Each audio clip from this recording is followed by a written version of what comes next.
जब अद्विका ने उन पांचों लोगों को अयान को हराने के लिए बिना कुछ सोचे समझे चुनौती दे दी थी, तो अयान के मन में ये बात बैठ गई थी कि अद्विका को उस पर कितना भरोसा है।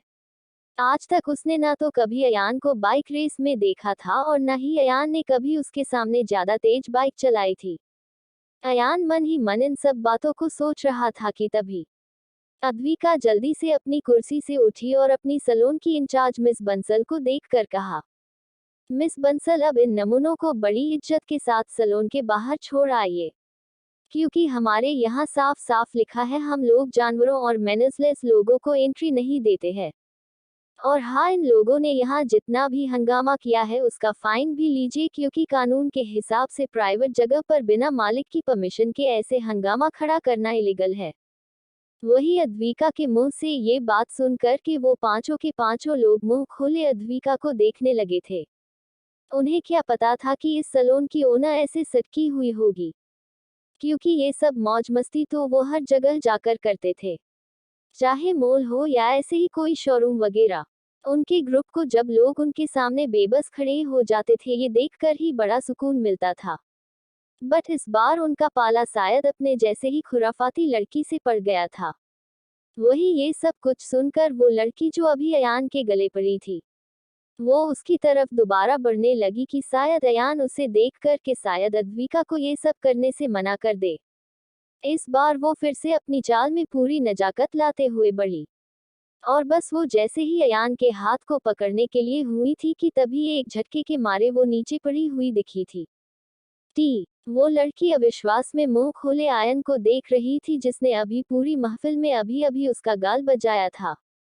वही अद्विका भी इस समय हल्के से शोक में अपनी आंखों को बड़ी बड़ी करते हुए कभी उस लड़की को देखती जो अयान से पूरे 10 मीटर दूर जाकर गिरी थी, तो कभी अयान को जो अपना हाथ पास में रखे टिश्यू पेपर से बड़े एलिगेंटली पोंछ रहा था, जैसे अभी उस लड़की को मारने में उसका दूर दूर तक कोई नाता नहीं था। वही उस लड़की को तो अब हल्के हल्के चक्कर आने लग गए थे, उसका बाया गाल पूरी तरह से फूल कर गुब्बारे जैसा हो गया था। अयान की ये हरकत देखकर कि ग्रुप के चारों मेंबर गस से अयान के पास आए, पर वो भी अपने मुंह से कुछ शब्द निकाल पाते कि तभी अयान ने अपने हिडन बॉडीगार्ड को बाहर बुलाया। तभी एक हट्टा कट्टा आदमी आया और उसने अयान को देखकर अपना सर हिला दिया, क्योंकि वो समझ गया था कि उसे क्या करना है। वो आगे बढ़ा और नीचे जमीन पर पड़ी हुई लड़की को उसने उठाया और फिर बाकी के ग्रुप के मेंबर की तरफ देखकर उसने बड़े ही खतरनाक तरीके से कहा, साहब को यूजलेस लोगों से बात करना और गंदगी से दूर रहना पसंद है। और इसी के साथ उसने बाहर ले जाकर उस लड़की को पटक दिया। वही वो लड़की अब अपने लिए गंदगी जैसे शब्द सुनकर के शर्म से पानी पानी हो गई थी। उसके ग्रुप वालों को भी अयान पर बहुत तेज गुस्सा आ रहा था, पर अब उनकी अयान के सामने मुंह तक हिलाने की हिम्मत नहीं हो रही थी, क्योंकि अयान कितना बुरा बन सकता था ये उनसे बेहतर कौन ही जानता था। ग्रुप के लीडर ने बड़ी हिम्मत से अयान की तरफ देख करके कहा, अयान, तुमने हमारी बेइज्जती करके अच्छा नहीं किया है, और आज इस चीज का बदला हम बाइक रेस में लेकर के ही रहेंगे। उसकी बात को सुनकर के अयान स्मर्क लुक में उन्हें देखने लगा। फिर उसने बड़े ही एटीट्यूड से अपने दोनों हाथों को अपनी पेंट की पॉकेट में डाल करके कहा, वो तो आज पता चल ही जाएगा कि शेर कौन है और गीदड़ कौन है। अयान ने इतना ही कहा था कि पूरे सलोन में अद्विक के सिटी बजाने की जोर जोर से आवाज आने लगी। अद्विक सिटी बजाते हुए तेज तेज ताली बजाते हुए कहने लगा, वाह वाह मेरे शेर, तुसी तो आज मेरा दिल खुश कर दी था। वही अद्विक की हरकत से वो सभी लोग बहुत बुरी तरह से चिढ़ गए और मन में आज कैसे भी करके अयान से बदला लेने की ठान करके वहां से निकल गए। वही अयान अद्विका के पास गया और उसके सर पर तपली बजा करके उसे हल्का सा झेलते हुए धीमे से उसके कानों में कहा, क्या करूं स्वीटहार्ट, जब तुम्हें ऐसे दहाड़ते हुए देखता हुआ तो मेरा भी मन करता है कि मैं भी तुम्हारा शेर बन जाऊं। आखिर एक शेरनी के लिए शेर ही तो चाहिए ना। वही अयान की बातों को सुनकर के अद्विका फिर से चिढ़ गई और मिस बंसल से सलोन की बैलेंस शीट लाने को कहकर अपने केबिन में चली गई। वही जब वो पांचों लोग सलोन से बाहर निकल आए तब उस लड़की ने गुस्से में अपने फोन से किसी को फोन लगाया। फोन की दूसरी साइड कोई और नहीं बल्कि तारा दत्त रियांश की मां थी। तारा ने जल्दी से अपना फोन उठा करके अपनी ही खुशी में कहा, मेरा काम हुआ क्या? क्या उस सलोन वाले की जिंदगी में तुमने आग लगा दी? पर तभी उसे अपने कानों में दिशा, जिसे अयान ने सबका सिखाया था, वो जोर जोर से रोने लग गई। कौष्टक। और फिर बड़ी मुश्किल से उसने सिसकते हुए कहा, आंटी वो लड़का तो अलग ही गुरूर में था, पर यहाँ न उसके साथ अयान भी था और आज उसने मेरी बहुत बेइज्जती की। फिर उसने एक एक करके तारा को सारी बातें बता दी। वही तारा ने जब सारी बातें सुनी तो उसके दिमाग में पता नहीं क्या आया कि वो बड़ी शैतानी नजरों से ऊपर की तरफ रियांश के कमरे को देखने लगी। और फिर उसने दिशा को फोन पर कुछ कहा, जिसे सुनकर के तो दिशा का दिल भी एक बार को घबरा गया।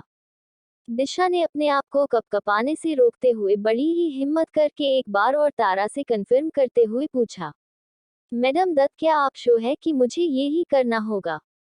पर दूसरी तरफ से तारा का कोई जवाब नहीं था। उसने फोन डिस्कनेक्ट कर दिया था, जिसका साफ मतलब था कि दिशा को अब वही काम करना होगा।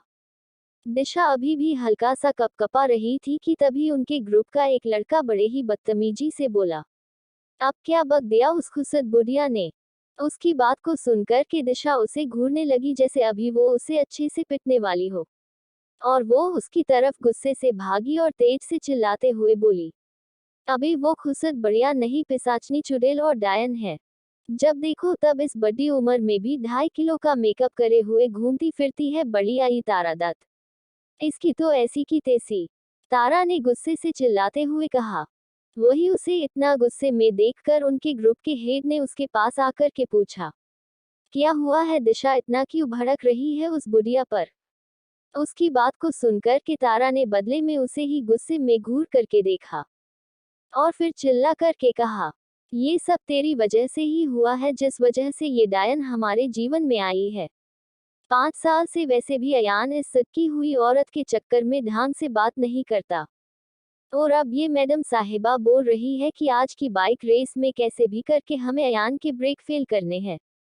ये बुढ़िया तो साटिया गई है, जो अयान सिंघानिया की मौत की साजिश में वो बिन बात के हमारी मैयत खड़ी करने को तुली हुई है। उसकी बात को सुनकर के अब तक ये पूरा ग्रुप जो अयान के सामने बड़ी बड़ी डिंगे हाँक रहा था, अब उनकी टेंशन के मारे हालत खराब हो गई थी, क्योंकि ये कोई मच्छरदानी को जलाने की बात नहीं हो रही थी। वो अयान सिंघानिया था, सबका बाप। यहाँ इन सबका टेंशन के मारे हाल बेहाल था। तो वही दूसरी ओर अयान इस समय एक खाई के पास अपने दोनों हाथों को अपनी पेंट की पॉकेट में रखे हुए खड़ा हुआ था। इस समय वो बस सामने ढलते हुए सूरज को बड़ी ही इंटेंस नजरों से देख रहा था। तभी थोड़ी देर में वहां कुछ 3-4 गाड़ियां आई। गाड़ियों के शोर की आवाज अयान के कानों में जैसे ही आई, उसकी आंखें जैसे मानो और लाल हो गई थी। अयान अभी भी वैसे ही खड़ा हुआ था कि तभी उसे 2 लोगों की अपने पास चलने की आवाज आ रही थी, और कदमों की आवाज को चिरते हुए उसे गुस्से भरी मिस्टर सिंघानिया की आवाज आई। करण सिंघानिया ने चिल्ला करके कहा, अयान ये क्या पागलपंती है? जब मैंने तुमसे कहा था कि आज तुम्हें सिंघानिया मेंशन आना है, तो तुम्हारी हिम्मत कैसे हुई कि मुझे मना करने की, और तुम मेरी नहीं तो अपनी मोम की बात तो मान लिया करो। वही अयान अभी शांति से उस एज पर खड़ा हुआ था कि तभी उसने अपना हाथ उठाया और बड़े ही कैजुअल तरीके से उसने अपनी कार की चाबी से अपने कानों को खुजाने लगा, जैसे अभी अभी उसके कानों में किसी की गंदी आवाज गई हो। वही शमिता सिंघानिया जो अभी तक वहां खड़े हुए बाप बेटे की बहस को सुन रही थी, जब उन्होंने देखा कि अब बात और बढ़ने लगी है, तो उन्होंने बड़े आराम से करण का हाथ पकड़कर कहा, करण शांत हो जाइए, वो बच्चा है, कभी तो आप भी उससे प्यार से बात कर लिया करो। वही करण इस समय इतने गुस्से में थे कि उन्होंने झटके से शमिता जी का हाथ झटक दिया। शमिता जी उस धक्के से बस नीचे गिरते गिरते बची हुई थी। ये देखकर अयान का खून इतना खोल गया कि वो गुस्से में करण सिंघानिया के पास गया और उसने गुस्से में उनका कॉलर पकड़ कर कहा, अगर अभी भी आपकी गर्मी खत्म नहीं हुई है तो मिस्टर सिंघानिया, आप अपनी रखेल के पास जाइए। मेरी मोम के ऊपर अपने इन गंदे हाथों को रखने की जरूरत नहीं है। करण सिंघानिया ने जब ऐसी बातें अयान के मुंह से सुनी तो उनका माथा गुस्से में ठनक गया, और हर बार की तरह उन्होंने अपनी गलती छुपाने के लिए अयान के ऊपर हाथ उठाने की कोशिश की। पर उनका हाथ अयान तक पहुंच पाता भी कि तभी उनका हाथ अयान ने पकड़ लिया था। अयान ने उनका हाथ गुस्से से झटक के कहा, नहीं सिंघानिया साहब, ये गलती दोबारा मत करना। जिसे आप मार पिट कर चुप करा देते थे। मैं कोई आपका खिलौना नहीं हूँ। अयान ये सब बहुत ही ज्यादा गुस्से में कपकपाते हुए बोल रहा था। और उसी समय उसकी आंखों के सामने अपने बचपन की यादें घूम रही थी, जो शायद कोई इमेजिन भी नहीं कर सकता था कि अयान जैसा कोई इंसान बचपन में इतने जुल्म सह चुका होगा। वही शमिता जी की आंखें अब आंसुओं से लबलाबा चुकी थी, क्योंकि ये वो काले दिन थे उनके जीवन को जिसे वो चाहकर भी नहीं भुला पाती थी। पर इस समय तो करण जी को जैसे कोई फर्क ही नहीं पड़ रहा था। उन्होंने अयान को इग्नोर किया और अपनी बात जिसे वो करना चाहते थे।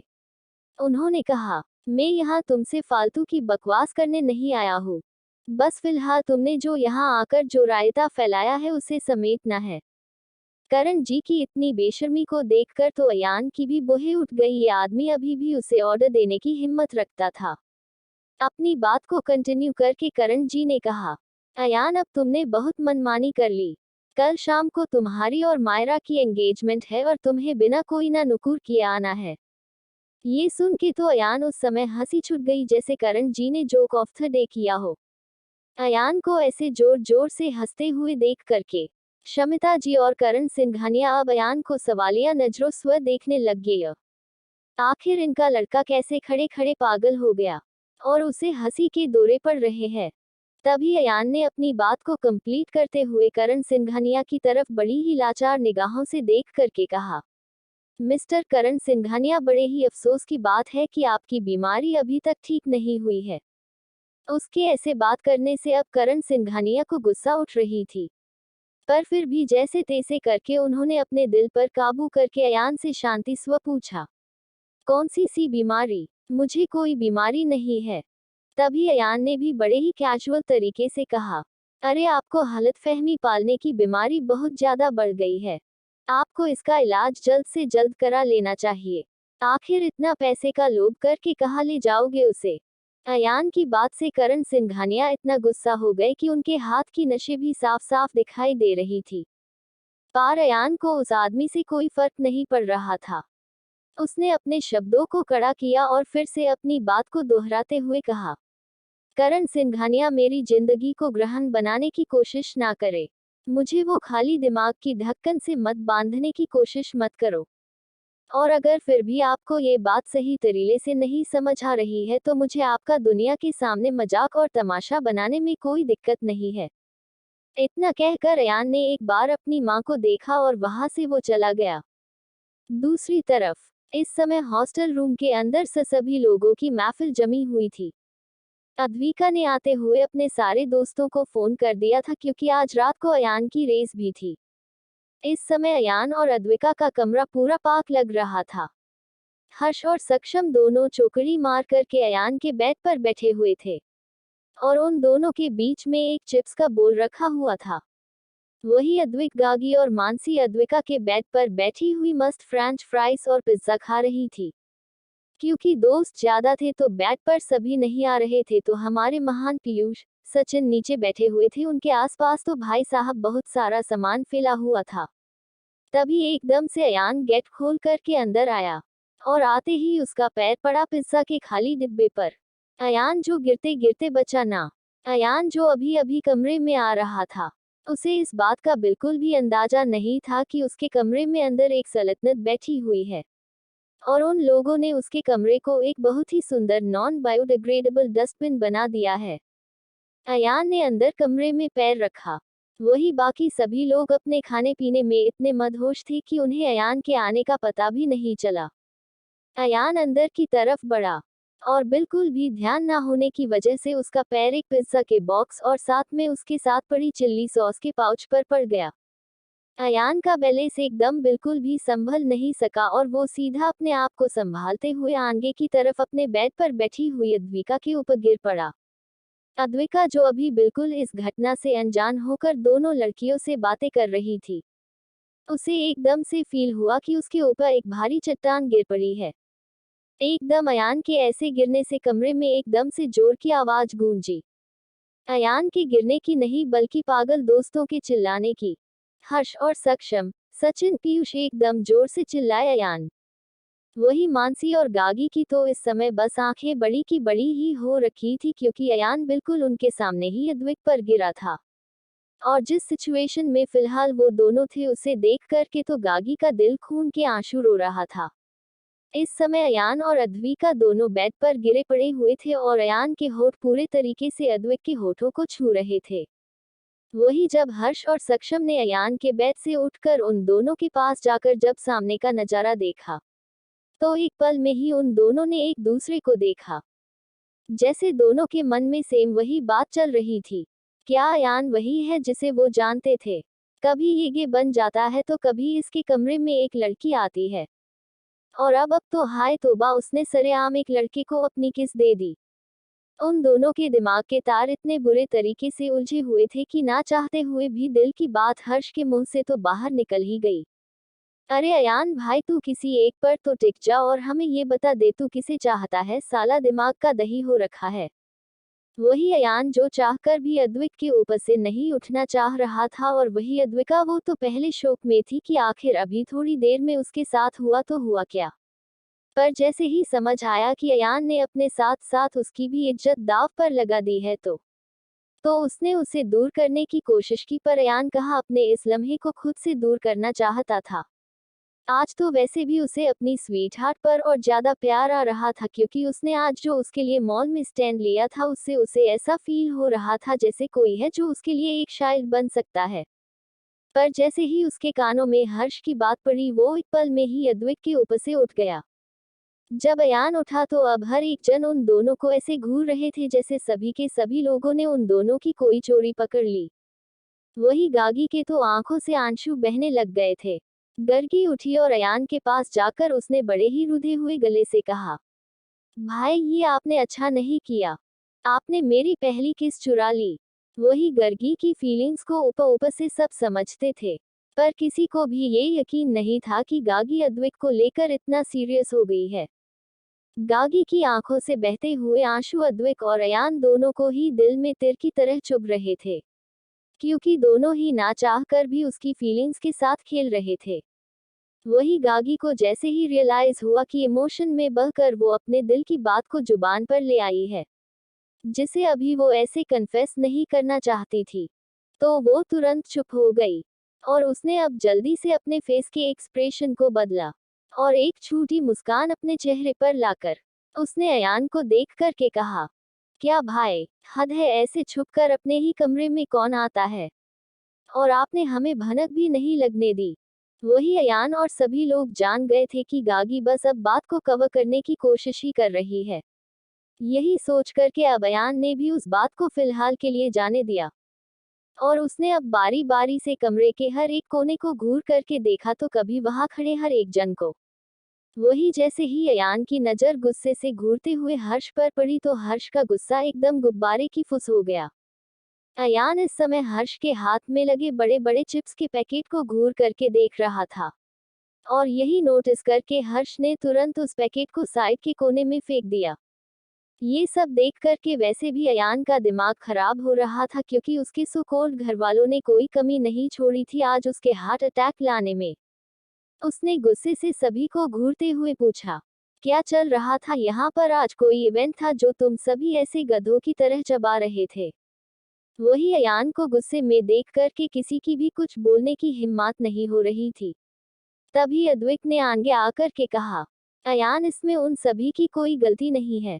ये सब कचरा इतना फैला हुआ है क्योंकि हमें तुम्हारी बहुत टेंशन हो रही थी और हम तुम्हें लेकर बहुत परेशान थे। वही जैसे ये अयान ने सुना न कि ये सब उसकी टेंशन में खाया गया है, उसे बस चक्कर आने आने से बचे थे। ये सब देखकर कौन कहेगा कि इन नमूने में से किसी को भी अयान की टेंशन होगी।